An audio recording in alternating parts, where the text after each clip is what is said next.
Hello viewers, welcome to Ashwini jewellery YouTube channels. రీసెంట్గా మా అమ్మకి హెల్త్ బాగాలేదు. ఎందుకు సడన్గా ఆమె నార్మల్గా ఉన్నప్పుడు బాగానే ఉంది.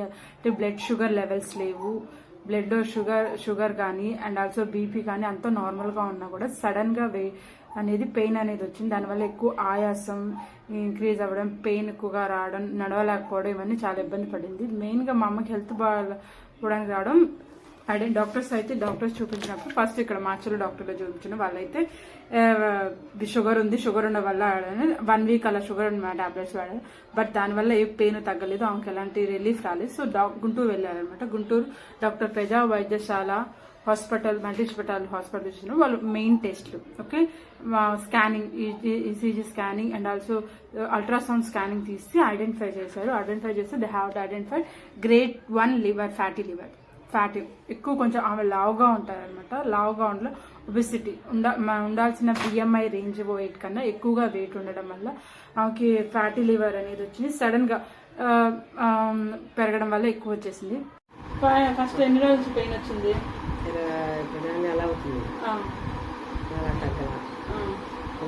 ఫస్ట్ స్టార్టింగ్ కొంచెం నుంచి వచ్చిందా, ఎక్కువ నుంచి వచ్చిందా? ఒకేసారి సడన్ గా వచ్చిందా? ఎలా ఉండేది? గుచ్చుకున్నట్టు అక్కడ గడ్డలా ఏమని అనిపించిందా? నడుం కింద ఇక్కడ రొమ్ము కింద ఒక ఏదో గుచ్చుకున్నట్టు రాయిలా తగులుతున్నట్టు పెయిన్ వచ్చింది. దానివల్ల పెయిన్ నొప్పి బాగా వచ్చిందా?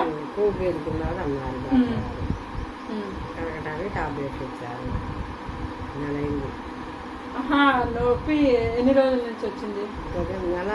నెల. ఒకేసారి ఎక్కువ వచ్చిందా?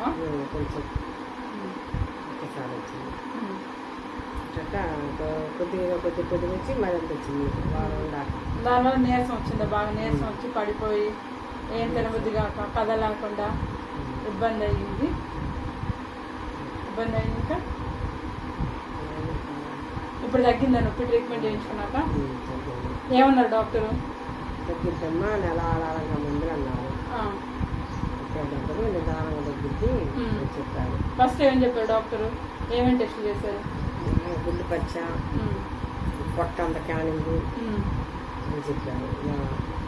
ఆయాసంలో అన్నీ చెప్పారు. తగ్గిపోద్ది అన్నారు. ఆయాసం ఎక్కువ ఉంది. ఆయాసం ఉండి బాడీ వెయిట్ ఎక్కువగా ఉండడం వల్ల ఓవర్ వెయిట్ ఉండాల్సిన బిఎంఐ కన్నా ఎక్కువ ఓవర్ వెయిట్ ఉంది. ఓవర్ వెయిట్ వల్ల ఫ్యాటీ లివర్ ఏం రాశారండి డాక్టరు? అక్కడ లివర్లో ఫ్యాట్ ఎక్కువ జాయిన్ అయింది. దానివల్ల ఆ పెయిన్ అనేది ఎక్కువ ఆ లివర్లో ఫ్యాట్ పెరగడం వల్ల అండ్ అది బ్లడ్ సర్క్యులేషన్లో బ్లడ్ వెళ్ళే నరాలు ఉంటాయిగా, ఆ నరాల్లో చేరి దావి గుండెకి చేరే ప్రమాదం ఉంది. ఇప్పుడు ట్రీట్మెంట్గా వచ్చేసరికి కొన్ని స్టాటస్ రాశారు, డ్రగ్స్ మెడికేషన్స్ అవి రాశారు. అవి చిన్నగా ఫ్యాటీ లివర్స్ని కరిగించే అండ్ వెయిట్ కూడా హెల్త్ పర్ఫెక్ట్గా ఉండాలంటే వెయిట్ కూడా తగ్గాలి. వెయిట్ తగ్గి అండ్ అన్ని పనులు ఎక్సర్సైజ్ చేస్తే అప్పుడు స్లోగా డిక్రీజ్ అవుతుంది. ఇప్పుడు ఎలా ఉంది ట్రీట్మెంట్ చేయించుకున్నాక? కొంచెం రిలీఫ్ వచ్చిందా?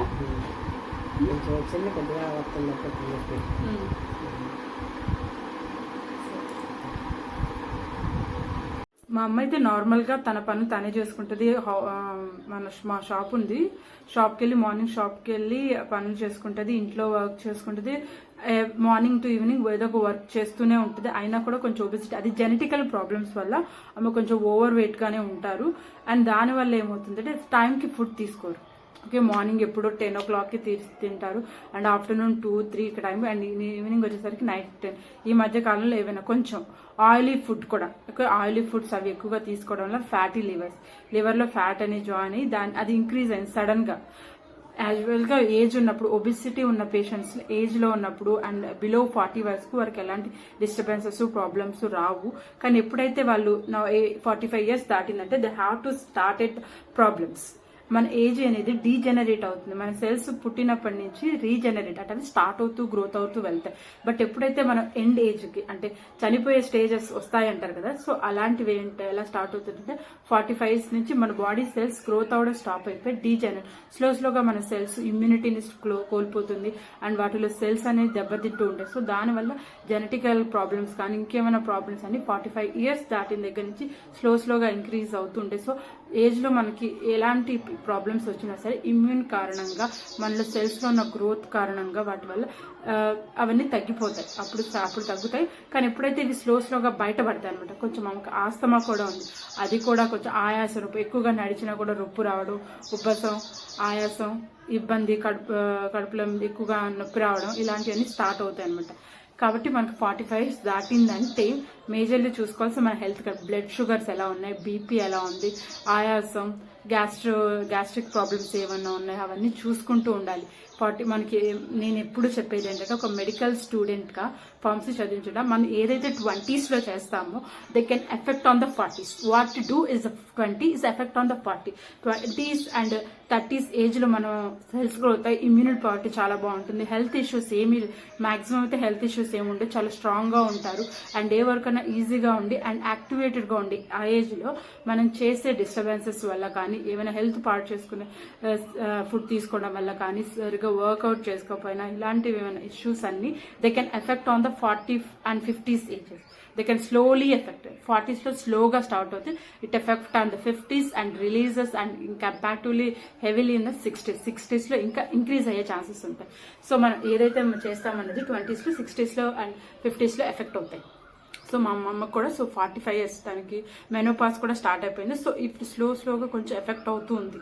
సో బాడీ అందరికి రిలీజ్ అవుతూ వాళ్ళ ఏజ్ అనేది ఇంక్రీజ్ అయ్యే కొద్దీ ఈ అంత ముందుకు వచ్చిన ప్రాబ్లమ్స్ ఏమైనా హెల్త్ ప్రాబ్లమ్స్ అయినా చిన్నప్పుడు వచ్చిన హెల్త్ ప్రాబ్లమ్స్ కూడా మేబీ ఇప్పుడు కూడా అరేంజ్ అవ్వచ్చు. సో డాక్టర్స్ ని కన్సల్ట్ చేసిన తర్వాత డాక్టర్ అన్నారు ఫ్యాటీ లివర్, ఆమెకి లివర్ లో ఫ్యాట్ అయింది. సో అది గడ్డగా ఫామ్ అయ్యి చాలా ఎక్కువగా పెయిన్ ఇచ్చి నీరసం వచ్చి పడిపోతున్నారు అనమాట. సో అది జాయిన్ అయిపోయింది. పెయిన్ కొన్ని టాబ్లెట్స్ అయితే ఇచ్చారు. నేను అవి ఏమి ఇచ్చారు, ఏమి ట్రీట్మెంట్ చేశారనేది ఎక్స్ప్లెయిన్ చేస్తాను. ఆ హాస్పిటల్ వాడైతే మేజర్గా మా మదర్కి ట్రీట్మెంట్ పర్పస్గా 4 types ఆఫ్ మెడికేషన్స్ అయితే ఇచ్చారండి. ఫస్ట్ వన్ వచ్చేసరికి రాబిప్రజోల్. అందరికీ ఇచ్చేది gastric troubles. Rabeprazole sodium gastro resistant and domperidone sustain release tablets. ఇది పరుగడుపుని వేసుకుంటారు. మేజర్గా వచ్చేసరికి గ్యాస్ట్రిక్ ప్రాబ్లమ్స్ ఏమి రాకుండా, అరుగుదల అవ్వడానికి, వామిటింగ్ సెన్సేషన్ రాకుండా యూజ్ చేసే టాబ్లెట్స్. నెక్స్ట్ వన్ వచ్చేసరికి ఒబియాటిక్ కోలిక్ యాసిడ్స్ వచ్చేసరికి ఫ్యాటీ లివర్ అని చెప్పాం కదా. ఫ్యాటీ లివర్స్ లో ఏవైతే లివర్ అబ్డామినల్ పెయిన్స్ ని వాటిని డిక్రీజ్ చేయడానికి యూజ్ చేస్తారో ఒబియాటిక్ కోలిక్ టాబ్లెట్స్. ఇవి ఆఫ్టర్నూన్ టైప్ యూజ్ చేసుకోవాలి, ఒకటి చొప్పున ఇచ్చారు. అండ్ థర్డ్ వన్ వచ్చేసరికి diclofenac potassium tablets. Diclofenac potassium మాలాక్సిన్ రిలీజెస్. ఇవి మేజర్ గా పెయిన్ కి యూజ్ చేస్తారు. Painkillers already painkillers use చేస్తున్నారు కాబట్టి ఖచ్చితంగా నార్మల్ గా అయినా సరే బయట అయినా సరే ఎవరైతే పెయిన్ కిల్లర్స్ యూజ్ చేస్తారో వాళ్ళు ఖచ్చితంగా gastro resistant tablets, gastric troubles cause చేయని టాబ్లెట్స్ అయితే ఖచ్చితంగా వాడాల్సి ఉంటుంది. సో అందుకని పెయిన్ అబ్డామినల్ పెయిన్ కాబట్టి అబ్డామినల్ పెయిన్స్ ని డిక్రీజ్ అవ్వడానికి, ఫ్యాటీ లివర్ డిక్రీజ్ అవ్వడానికి డ్రగ్స్ అయితే ఇచ్చారు.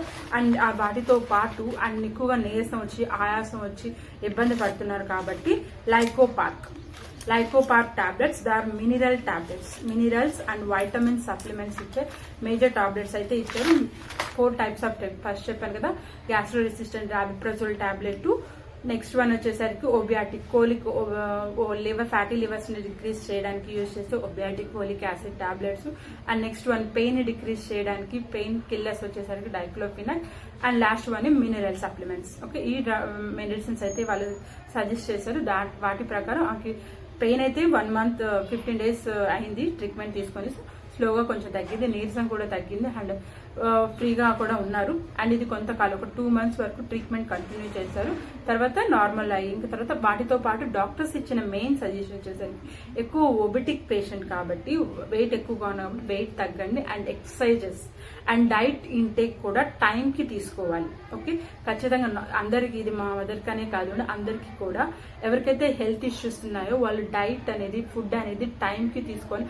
అది healthy food, oil content, salt, sugar and also కారం ఇవన్నీ ఖచ్చితంగా తగ్గించాలి. ఓకే, ఇది అందరూ చెప్పేదే. బట్ మేజర్ గా వచ్చేసి హెల్త్ ఇష్యూస్ ఎవరికి ఒక్కోసారి అందరూ బాగున్నారు అనుకుంటారు కానీ సడన్ గా వచ్చే ఛాన్సెస్ ఉంది. కాబట్టి ఎవరైతే 45 years దాటారో వాళ్ళు ఖచ్చితంగా హెల్త్ డైట్ అనేది ప్రాపర్ గా తీసుకోవాలి.